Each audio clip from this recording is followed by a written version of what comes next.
بندہ مومن اللہ کے راستے میں خرچ کرتا ہے اللہ کی رضا کے لیے، فرمایا تم جو کچھ خرچ کرتے ہو ایک وہ روپیہ ہے جو اپنے والدین پر خرچ کرتے ہو، ایک وہ روپیہ ہے جو اپنے بیوی بچوں پر خرچ کرتے ہو، ایک وہ روپیہ ہے جو تم اپنے رشتہ داروں پر دوست احباب پر خرچ کرتے ہو، ایک وہ روپیہ ہے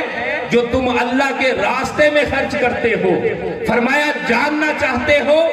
ان میں سب سے بہتر روپیہ کون سا ہے جو تم نے خرچ کیا؟ میرے آقا نے فرمایا سب سے بہترین مال و دولت وہ ہے جو اپنے والدین پر بندہ خرچ کرتا ہے۔ بیوی بچوں پر جو خرچ ہے اس کو بھی دوسرے درجے میں رکھا ہے، فرمایا سب سے بہترین روپیہ وہ ہے، درم و دینار وہ ہے جو بندہ مومن اپنے والدین پر خرچ کرتا ہے۔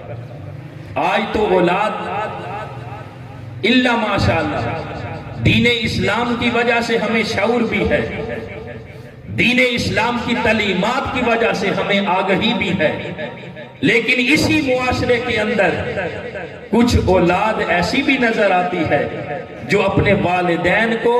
روپے پیسے کا معاملہ ہو تو نظر انداز کر دیتے ہیں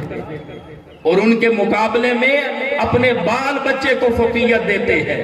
اے بندہ مومن یاد رکھ سب سے بہترین روپیہ وہ ہے جو اللہ کی بارگاہ میں پسندیدہ اور مقبول ہے، فرمایا وہ روپیہ ہے جو تم اپنے والدین پر خرچ کرتے ہو۔